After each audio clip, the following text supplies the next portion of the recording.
Welcome back. Welcome back. A lot of albums, a lot of. They sacrificed and did it. They said, nigga, you gotta take this shit, cause a lot of albums, a lot of dope songs people like are made by a group of people telling rappers what to say. They sacrificed and did it. They said, nigga, you gotta take this shit, cause we can't be involved. But Diddy smart. He filmed every fuck session. So he was fucking Clive and the motherfucking freak boy that run Universal Music Group. So he got them on some fuck tapes.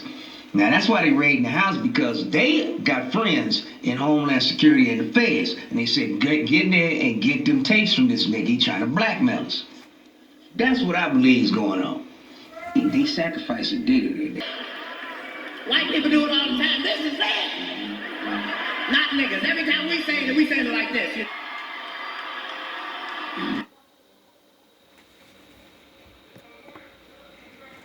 Bless is be less you. When something is really good, we say that is sick. Another word for good is wicked. That is wicked. English language is full of hidden spells. This is why we call it spelling. Because every word you say is creating torus fields, which is energy and frequency. Frequency is the only thing that can penetrate your body without your consent. You can choose what you put into your body, but you cannot choose what you hear. Every frequency you listen to and produce has an effect on your cells and electromagnetic field. When this field becomes destroyed, your body becomes destroyed. Because energy and frequency comes before physical matter. It is the creator of physical matter. English is the most spoken language in the world. They want everyone to speak it because it's filled with double meaning words which cast hidden spells. Mourning is the feeling you feel when someone has died. Why do you think the Bible says death and life are in the power of the tongue? Bless is be less you. When something is real. Continues. Billy Carson blows Andrew Schultz's mind over why there are different races. When you look at the Anunnaki and you discover that they were multiracial people, they all look different. The crew that though took to Chem with them, they were all different looking people. Even one person had married a woman from another planet, according to these texts, not according to me. When he said go around the planet and duplicate what we did here, you go to Europe, you go over to Mesoamerica. You and I were already in Africa, right? And you are ruling over people. What does a farmer do if they have cows? They brand the cow. So in case my cow wanders off, you know that's Farmer Jim's cow. So everybody made their people look like them. That's so right. They knew these are our property. Let us make man in our image. Whoa! My hypothesis is that we are genetically branded people for the people that we were ruled over by. Billy Carson blows. That sounds really good. Let me pause it. My neighbors want to get rowdy. I guess they seen my video and they realize I don't have a phone, but they don't realize there's a police station right up the block that I'm gonna go walk over to, and I'm gonna make the cops come here and shut you guys the fuck up. I'm Denzel. King Kong ain't got shit on me. I love I love mentally fucking with you guys, because I know one of you are watching. Because, you know, like the guys at work, when I make a video about yous and how I regulated your ass, and it's human around here now, people act normal. And then you try to do the bullshit and play the music real loud. And then I do what I always do. I walk to the store, and then you turn the music down, and then you turn it back up when I get back in here, and then I ignore you because I like rap music, dumb fucks. It's 12 o'clock in the afternoon, 1 o'clock in the... Do whatever you want. I don't own this fucking building, dog. But I do own your ass after 9 o'clock. I dare you to fucking try. We'll see how tough you really are, fat boy. What that black guy tried to make sound like science, all of that's on the first page, Mr. Smarty Pants. My father, see, that's why my father had me out here and teach what I teach, because I don't hear any of the other brothers and sisters teaching this. They teach the law. They don't teach how science copied my father's shit, made up new words to trick your stupid ass like it's something else. Now, he said the alien beings all look different, like different people, and they're all gods of those people they look like, right? Right? Well, the Bible said the father, the big dog, he made a bunch of angel buddies, and they look, I guess, like him, right? And they might be a little off, right? And then he said, guess what? You go make children after you first. I want you to go first, my babies. Go make people after you like I made you. You could be daddy like daddy. That's what the Most High did. And then that's what they did. And they made the nations. That's what the Bible said. And that means a man and a woman and a whole bunch of other men and women were already here. And then the Lord said, guess what? Daddy's gonna show you little niggas how to do it. I'm gonna make a man. I'm gonna make the perfect man. I'm gonna make my new son, my adopted child. Yeah. And then Adam was made, and the breath of life from the Lord was put into him. The angels don't have the breath of life. So, doesn't that describe how all the races were made? The exact same way you described it? Except, mine says angels and yours has aliens. Right? Isn't it the same fucking story? You're not smarter than me. Your books, your stupid papers, and all your made-up stories will not confuse nor fucking change anything. You're a moron. Repeating what other morons said years ago, buddy. Nothing you have said yet I haven't seen in a sci-fi fucking movie or some weirdo cult leader that we caught years ago. So skip me with your bullshit. How good was Michael Jordan back in the day? Let's find out. A rapper once beat Michael Jordan in... I was the dude that... A rapper once beat Michael Jordan. I was the dude that... A rapper once beat Michael Jordan. I was the dude that they... A rapper once beat Michael Jordan in a... I was the dude that they said was... A rapper once beat Michael Jordan in a pickup game at his own camp and nearly called the cops because of it. During the offseason that Jordan won his 6th ring, MJ held one of his annual camps at Santa Barbara. The only difference this time around was that Lil Romeo decided to join and wear his father's signature shoes. When Jordan told him to take the shoes off since they were in a Jordan-sponsored camp, Master P had other ideas. The next day, he flew to the camp and challenged Jordan to a pickup game. Master P formed a team with Ron Artest, Gilbert Arenas, and 2 other college players that he could no longer remember. For Jordan, he had a team of all pros. While there isn't any footage of this tale, Master P did beat Jordan, and one of his assistants nearly called the cops because the situation nearly got out of hand. A rapper once beat... Now, I can't verify that story, but, I'm sure Master P probably said it before, or he didn't say it before. That's why this person's bringing it up. So, I gotta go look that up, because I never knew Jordan got beat near his prime. His 6th ring, to me, you've been doing it for a while now. You're still fresh as Jordan, but... You got scraped up by fucking Master P, a couple of pros, and some college guys, and you had all pros? Oh yeah, I forgot, the Lord's real, and you fucked with that man's son. So the Lord came over him and said, don't worry, today you're better than Jordan. They said, Puff gave... I was the dude that they said was crazy for... Puff gave me...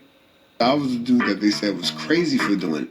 Puff gave me his briefcase, like me carry this shit. Say, all right, I got 5 hours. Let me see what's in the briefcase. And I seen Big contract. He knew Big was leaving the label. He said that in Hip Hop Revolution. He said that this nigga went and got his own deal. The nerve of him. And the contract said, we're going to discuss about you getting your publishing and your marketing back. So I was asking Big's question about that. I didn't know what publishing was. I didn't know what marketing was. Big was like, yo, Gene, I like you. I would take you with me, bro. But you love that too much. How you going to take me with you and you broke?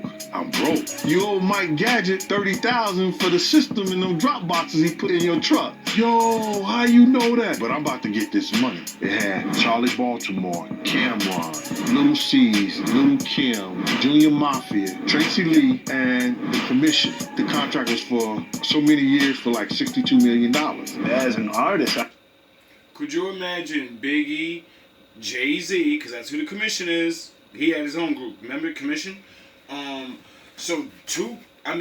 Biggie, Jay-Z, Cameron, Little C's, Charlie Baltimore, Little Kim. You're telling me that wouldn't have been the most colossal East Coast group that ever came out? They could have started fucking broke with nothing. The names alone of all the big dogs and the new little comers up with their actual talents and skills of rapping like different than everyone else, they would have automatically got people to front the fucking money. Because he was the hottest thing on the street at the time. C's is hot. Charlie was getting talked about. Jay's Jay. Cameron was in the back scenes on the streets. Everybody knew about him. So, you're telling me... What? I mean, I don't know if this is true. It's just Puff's bodyguard. I can understand why, because he might not be promoting Biggie as an artist for as much as he's promoting himself. Puff gave me his... Yeah, well, after he did go away, Puffy sure did still have a music career, and all those people's career went to shit, except one person. One person came out of all that, and they became a god. And started to rule over people, and make their own empire. And it seemed like everything that Biggie was planning on doing, they planned it. Well, you know, they didn't plan it. But they seen. And they said, you know, well, shit, that was a good plan. Maybe I should do it. I ain't hating on that. How many of Big's mouth gonna come out of your... Ain't no money in the hood, then explain to me why there's a Chinese laundromat. Ain't no money in the hood, then explain to me why there's a Chinese laundromat. Ain't no money in the hood, then explain to me why there's a Chinese laundromat. Explain to me why there's a poppy store or corner store or bodega. Explain to me why you got Koreans and Vietnamese people doing nails in the hood. Explain to me why you got Chinese people making fried chicken. Explain to me why you got Indians making pizza. Explain to me why you have Ethiopians and Nigerians running Dunkin' Donuts. If there's no money in the hood, then why is everybody in there getting all the money? Then you also have to start looking at a thing called commercial redline, which means that if I got the credit, but because this is an area where they don't want us to build, because God forbid that anybody who is profiting from your quote-unquote oppression, or at least profiting from a financial standpoint of you staying exactly where I need you to stay, which is a better way of saying that, why in the world am I going to let you buy that corner store when I can give it to Mr. Yim, and Mr. Yim is going to make sure that his 5 cousins come over here and also own Yim's Chinese food, Yim's Cleaner, so on and so forth. So you have to understand that part of it. Ain't no money in the hood, then explain to me why there's a Chinese laundromat. Explain to me.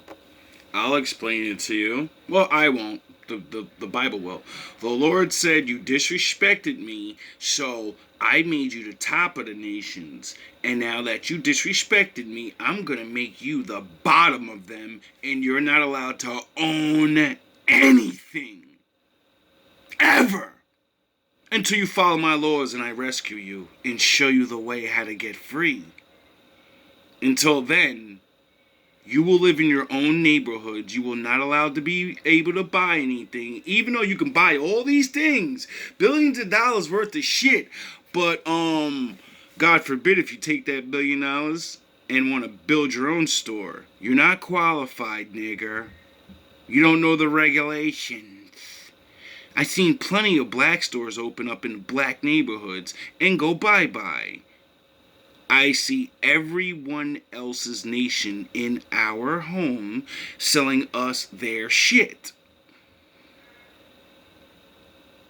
How is that fucking real? I understand, you know, you can say, well, you're bums into that. All right, all of our forefathers never could figure out how to do it. Well, we figured it out. Are you going to let us do it now? We're not going to ask you for money. You know, like all the other nations, just like how you describe how they're just, you know, they get loans and shit. We don't want your money. We don't want no loan. And when we make money, we'll pay taxes.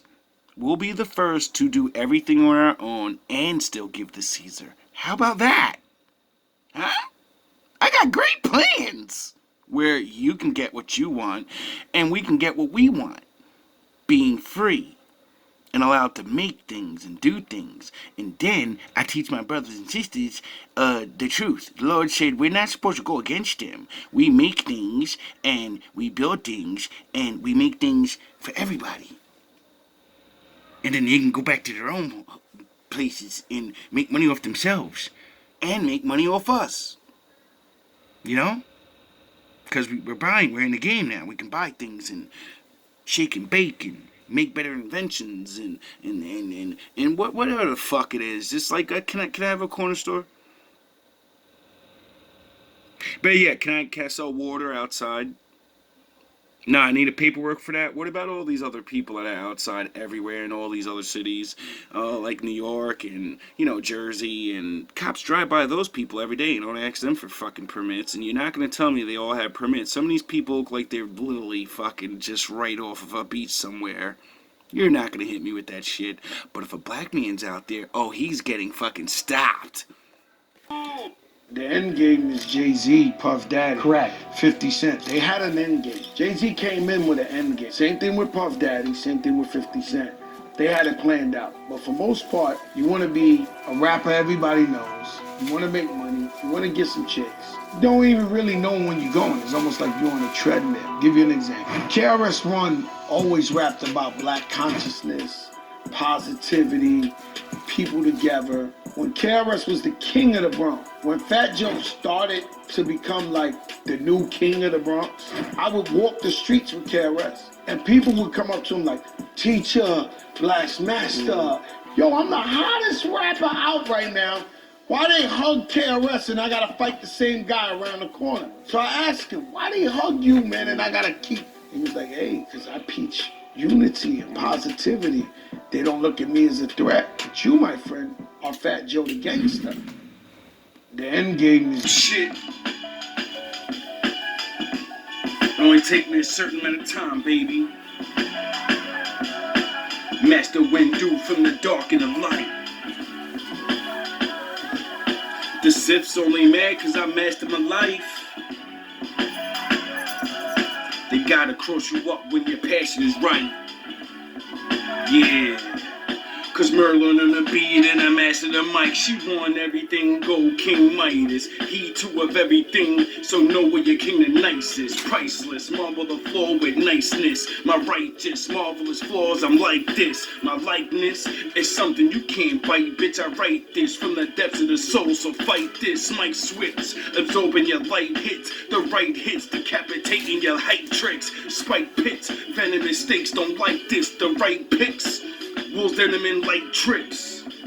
Moons send them the right picks. Wolves give them the ice pick. Cold hard with that slight chips. The old art of the nightstick. Time 10.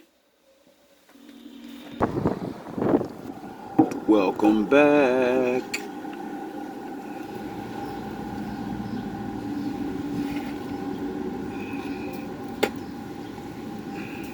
You already know what it is. GMB, we up. So, you know, just wanted to play a little bit of that Shadow Room session. And I had some type of video to make. You know, I'll be forgetting now. I'll be doing so much shit between writing and thinking and planning or just living, you know. You're always trying to work and remember shit. That's why you gotta write it down. That's why I started doing that a little bit more, you know, little notes here, little notes there, but whatever. Anyway, so I've been working, or not working, I wrote down an idea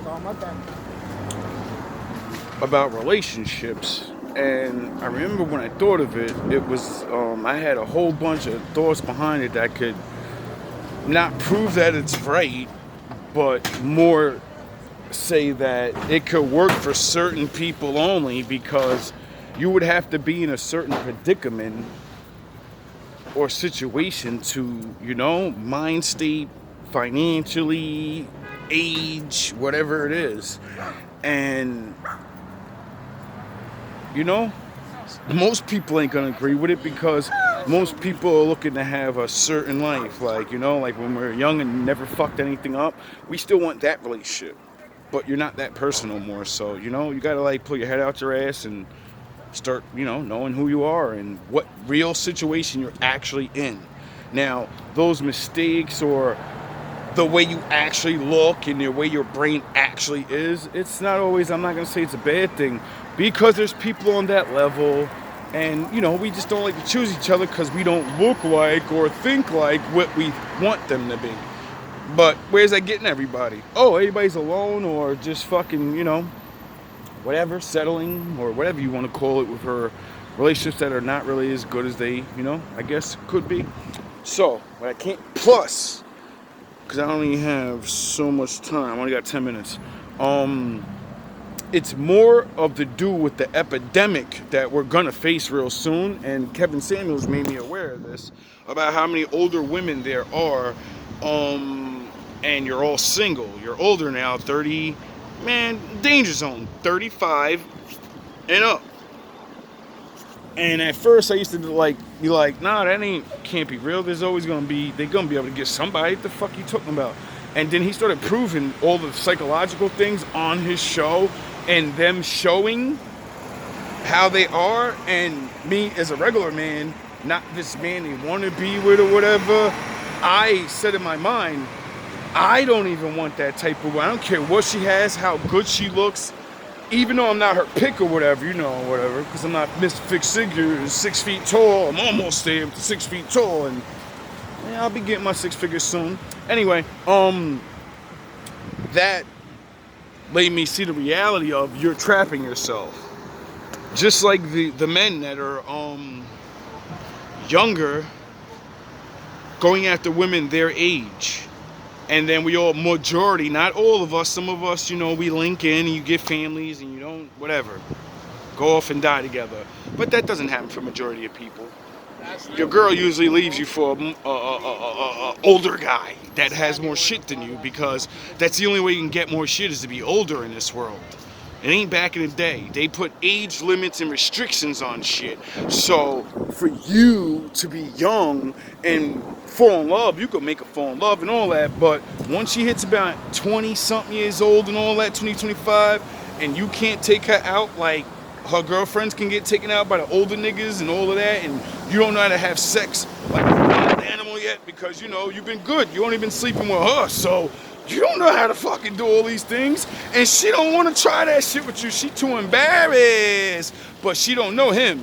She'll try things with him. She thinks she's never gonna have to worry about that ever again. And women don't lie. Majority of women told me that secret in every state that I ever lived in, that you would rather sleep and do nasty shit with niggas you don't know than the man you do know, because you know him, and it'll make you embarrassed if he ever tells the guy you don't know. Who cares if he tells people? I don't know him. AKA, he could tell people, I'll just lie and say it never happened and use my boyfriend as the cover. I have a boyfriend. Why would I need that? I'm a good girl. But you still gotta wear that. You know what I mean? And then usually, once he starts telling, and you get it, and then people do believe, you're done. So let's get to the point. We got a couple minutes left. I came up with a theory that, just like the Bible says, a man and a woman should be half their age or whatever, right? And then I calculated to the way the world is, and I said, all these older women want to be with somebody that loves them and has all this energy like them and da-da-da-da-da, but they make money. And the dudes that make money, they either don't have the energy or they do, but they made money, so they don't want to be, or they're not going to be that, period. They don't have to do that. They want people to do that for them.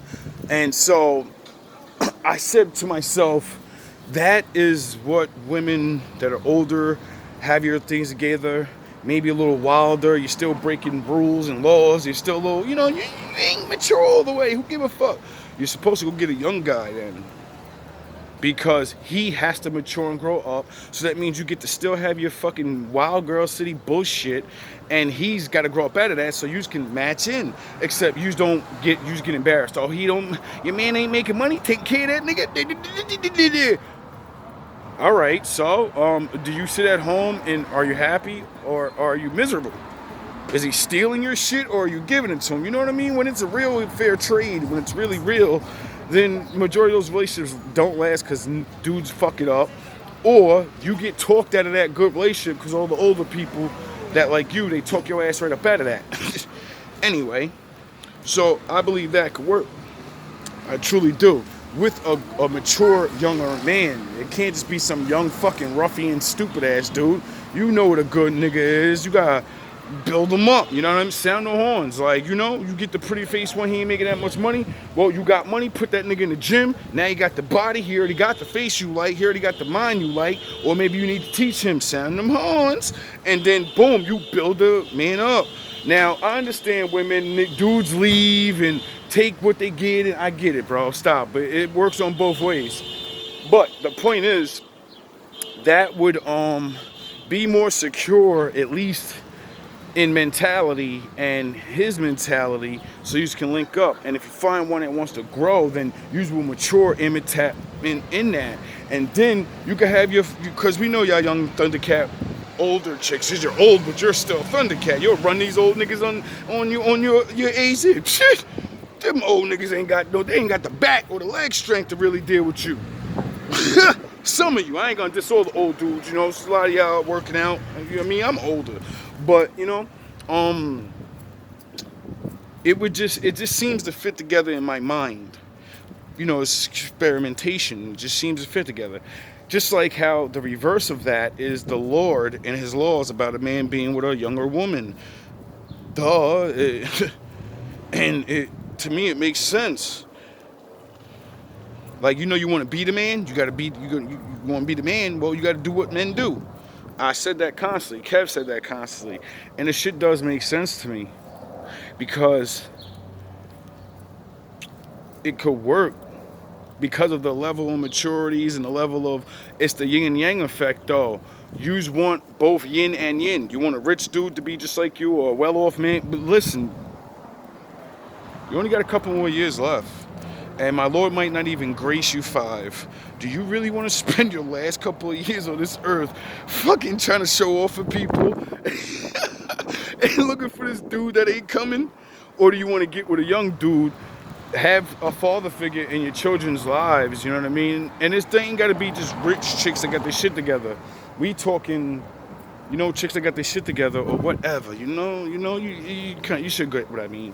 Now, for the younger chicks, it's the same thing as like what the Most High said, and I'm gonna say it with that.